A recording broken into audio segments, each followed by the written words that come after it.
राधे राधे, जय माता की भक्तों।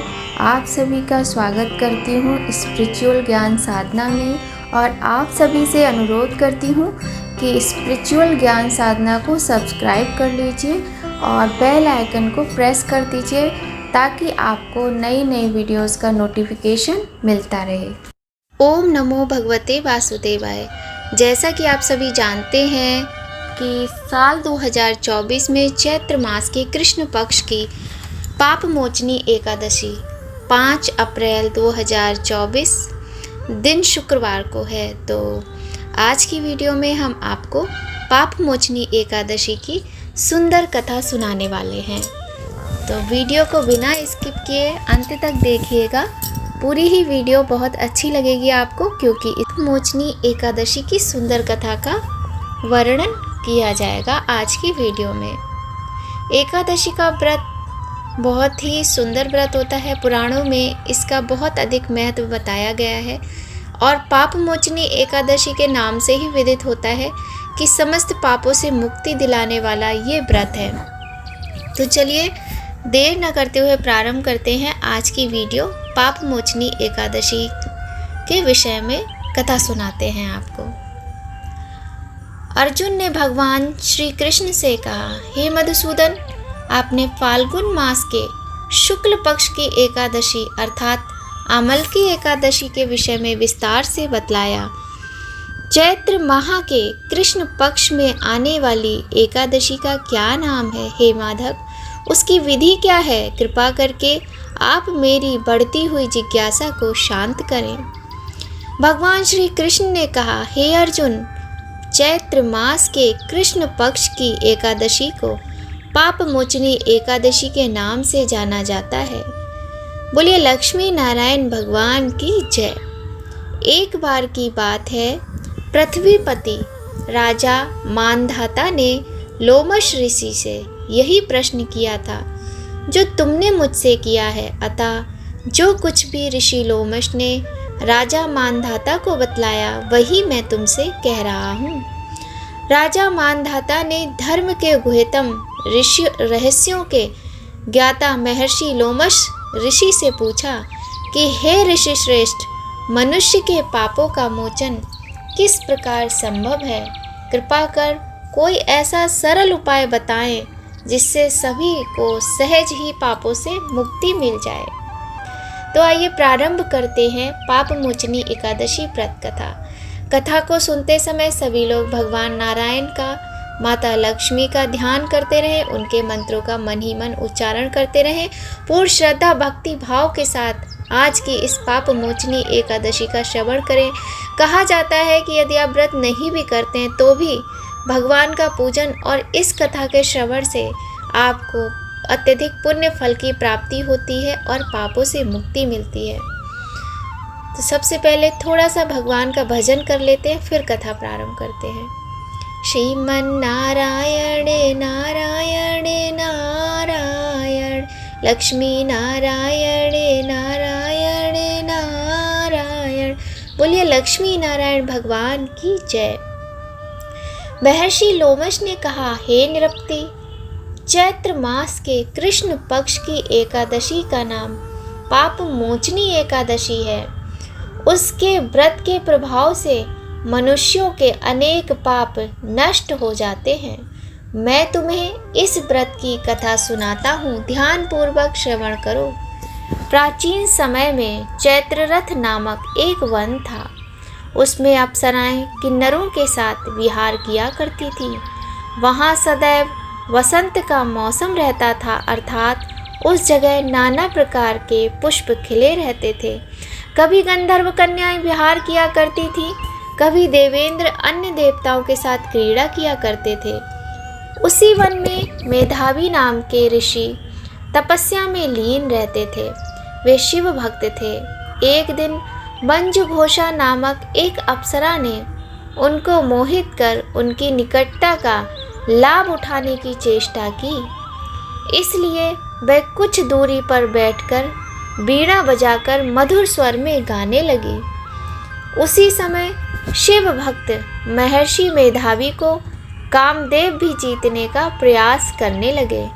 कामदेव ने उस सुंदर अप्सरा के भ्रू का धनुष बनाया, कटाक्ष को उसकी प्रत्यंचा बनाई और उसके नेत्रों को मंजुघोषा अप्सरा का सेनापति बनाया। इस तरह कामदेव अपने शत्रु भक्त को जीतने को तैयार हुए। उस समय महर्षि भी युवावस्था में थे और काफ़ी हिष्ट-पुष्ट थे। उन्होंने यज्ञोपवीत तथा दंड धारण कर रखा था। वे दूसरे कामदेव के समान प्रतीत हो रहे थे। उन मुनि को देखकर कामदेव के वश में हुई मंजुघोषा ने धीरे धीरे मधुर वाणी में गाना प्रारंभ किया और बीड़ा बजाना प्रारंभ किया। तो महर्षि मेधावी भी मंजुघोषा के गाने पर तथा उसके सौंदर्य पर मोहित हो गए।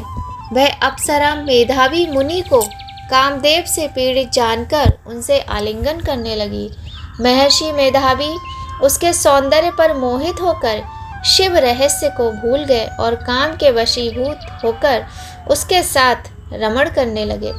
काम के वशीभूत होने के कारण मुनि को उस समय दिन रात का कुछ भी ज्ञान ना रहा और वे काफ़ी समय तक उस अप्सरा के साथ उस वन में रमण करते रहे।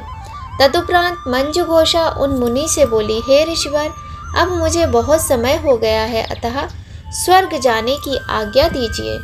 अप्सरा की बात सुनकर ऋषि ने कहा, हे मोहिनी, संध्या को तो आई हो, प्रातः जाना चाहती हो। ऋषि के ऐसे वचनों को सुनकर अप्सरा उनके साथ बात करने लगी। इसी प्रकार दोनों ने बहुत समय बातों में बिता दिया। मंजुघोषा ने एक दिन ऋषि से कहा, हे विप्र, अब तो आप मुझे स्वर्ग जाने की आज्ञा दीजिए। मुनि ने इस बार भी वही कहा, हे रूपसी, अभी ज़्यादा समय व्यतीत नहीं हुआ है, कुछ समय तो ठहरो। मुनि की बात सुन अप्सरा ने कहा, ऋषिवर, आपकी बात तो बहुत लंबी है, आप स्वयं ही सोचिए, मुझे आपके पास आए कितना समय हो गया, अब और ज़्यादा समय तक ठहरना क्या उचित है? अप्सरा की बात सुन मुनि को समय का बोध हुआ। वह गंभीरता पूर्वक विचार करने लगे। जब उन्हें समय का ज्ञान हुआ तो उन्होंने ज्ञान किया कि 57 वर्ष व्यतीत हो चुके हैं। तो उस अप्सरा को वह काल का रूप समझने लगे। इतना ज़्यादा समय भोग विलास में व्यर्थ चला जाने पर उन्हें अत्यंत क्रोध आया। अब वह भयंकर क्रोध में जलते हुए उस तप नाश करने वाली अप्सरा की तरफ भ्रुकुटी तान कर देखने लगे। क्रोध से उनके अधर कांपने लगे और इंद्रियां बेकाबू हो गईं। क्रोध से थरथराते स्वर में मुनि ने उस अप्सरा से कहा, मेरे तप को नष्ट करने वाली दुष्टा, तू महापापिन और बहुत ही दुराचारिणी है। तुझ पर धिक्कार है। अब तू मेरे श्राप से पिशाचिनी बन जा। मुनि के क्रोध युक्त श्राप से वह अप्सरा पिशाचिनी बन गई। यह देख वह व्यथित होकर बोली, हे ऋषिवर, अब मुझ पर क्रोध त्याग कर प्रसन्न होइए और कृपा करके बताइए कि इस श्राप का निवारण किस प्रकार होगा।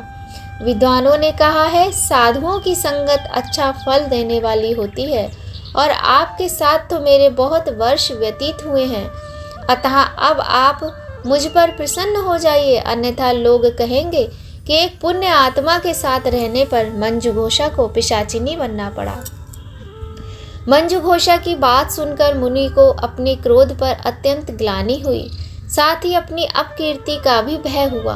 अतः पिशाचिनी बनी मंजुघोषा से मुनि ने कहा, तूने मेरा बड़ा बुरा किया है, किंतु फिर भी मैं तुझे इस श्राप से मुक्ति का उपाय बताता हूँ। चैत्र मास के कृष्ण पक्ष की जो एकादशी है उसका नाम पाप मोचनी है। उस एकादशी का उपवास करने से तेरी पिशाचिनी की देह से मुक्ति हो जाएगी। ऐसा कहकर मुनि ने उसको व्रत का सब विधान समझा दिया। फिर अपने पापों का प्रायश्चित करने के लिए वे अपने पिता च्यवन ऋषि के पास गए। च्यवन ऋषि ने अपने पुत्र मेधावी को देखकर कहा, हे पुत्र, ऐसा क्या किया है कि तूने कि तेरे सभी तप नष्ट हो गए हैं, जिससे तुम्हारा समस्त तेज मलिन हो गया है। मेधावी मुनि ने लज्जा से अपना सिर झुकाकर कहा, पिताश्री, मैंने एक अप्सरा से रमण करके बहुत बड़ा पाप किया है।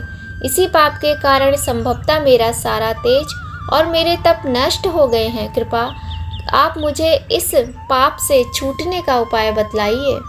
ऋषि ने कहा, हे पुत्र, तुम चैत्र माह के कृष्ण पक्ष की पाप मोचनी एकादशी का विधि तथा भक्ति पूर्वक उपवास करो, इससे तुम्हारे सभी पाप नष्ट हो जाएंगे। अपने पिता च्यवन के वचनों को सुनकर मेधावी मुनि ने पाप मोचनी एकादशी का व्रत विधि पूर्वक किया। इस व्रत के प्रभाव से उनके सभी पाप नष्ट हो गए। मंजुघोषा अप्सरा भी पाप मोचनी एकादशी उपवास करने से पिशाचिनी देह से छूट गई और पुनः अपना सुंदर रूप धारण कर स्वर्ग लोक चली गई। लोमश ऋषि ने कहा, हे राजन, इस पाप मोचनी एकादशी के प्रभाव से समस्त पाप नष्ट हो जाते हैं। इस एकादशी की कथा के श्रवण व पठन से 1000 गौदान जितना फल प्राप्त होता है। इस उपवास के करने से ब्रह्म हत्या करने वाले, स्वर्ण चुराने वाले, मद्यपान करने वाले, अगम्यागमन करने वाले आदि भयंकर पाप भी नष्ट हो जाते हैं और अंत में स्वर्ग लोक की प्राप्ति होती है। इस तरह से यहाँ पर पाप मोचनी एकादशी व्रत की यह पौराणिक कथा समाप्त होती है। बोलिए लक्ष्मी नारायण भगवान की जय। श्रीमन नारायण नारायण नारायण, लक्ष्मी नारायण नारायण नारायण, श्रीमन नारायण नारायण नारायण। तो आशा करते हैं आप सभी को आज की वीडियो अत्यधिक पसंद आएगी और सभी बहुत ही सुंदर तरीके से इस सुंदर पौराणिक कथा का श्रवण करेंगे और अपने पाप से सभी को मुक्ति मिलेगी, क्योंकि जाने अनजाने में कहीं ना कहीं हम सभी से कोई ना कोई पाप तो हो ही जाता है। तो बस भगवान से यही कामना है कि भगवान हम सभी के अपराधों को क्षमा करें और हम सभी का कल्याण करें। इसी आशा के साथ आज की वीडियो का यहीं पर एंड करते हैं। वीडियो पसंद आए तो एक लाइक तो बनता ही है और अवश्य ही कीजिएगा। आपके लाइक से हमें बहुत अधिक मोटिवेशन मिलता है। तो मिलते हैं आपसे नेक्स्ट वीडियो में। जय माता की, राधे राधे।